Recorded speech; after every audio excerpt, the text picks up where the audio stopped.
পরিষদে যারা চাকরি করে সরকারি লোকজন তারা কেউ নিজের দায়িত্ব পালন করে, কেউ কাজ করে না, তারা সবাই চেয়ারে বসে থেকে বেতন নেয়। বলতেছে এই মুরব্বী কাকা। ভিডিওটা আপনারা দেখবেন এবং শেয়ার করে দিবেন। উনি কিন্তু খুব গুরুত্বপূর্ণ কিছু কথা বলছে, ভিডিও কিন্তু শেয়ার করে দিবেন। সরকারি ভেকু, পিকআপ, ট্রাক লক্ষ কোটি কোটি টাকার মাল সামানা পৌরসভা ট্রাকে ফসাইতেছে, আর স্টাফ করে বেতন দিতেছে, ড্রাইভার করে বেতন দিতেছে, কোনো কাম নাই।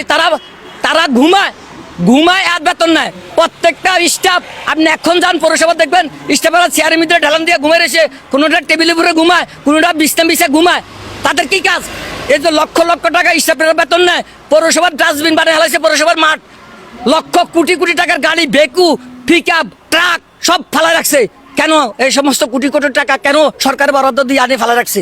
পৌরসভার দৃষ্টি আকর্ষণ করছি, আপনি পিকআপ আছে, ট্রাক আছে, মাটি আছে, সরকারি মাটি আছে, পিকআপ দিয়ে আপনি বেকু দিয়া আপনি 5 ফিট রাস্তা আপনি বাড়া দেন। আপনার কাছে আবার আমি অনুরোধ করব, আমি ফরিদগঞ্জ পৌরসভার পক্ষ থেকে আপনি সবাইকে জানাই, আপনারা সবাই সচেতন হন, এই রাস্তার জন্য মেরামত করে। এখান থেকে এখানে আছে পাকা 2 ফিট, তাহলে 2 ফিট আমি মাটির তলে পাইতেছি, প্লাস আরো আছে এখানে মনে করেন 7 ফিট, তাহলে 6-7 ফিট জায়গা এখানে অলরেডি খামাখা পড়ে রয়েছে। কিন্তু একটু পরিষ্কার করে আগাছাটা পরিষ্কার করে দিলে এই জিনিস, আমি তো মানুষ, আল্লাহ তো আমার এই রুটা যদি কুকুরের ভিতরে দিত তাহলে আমি কুকুরে যেতাম।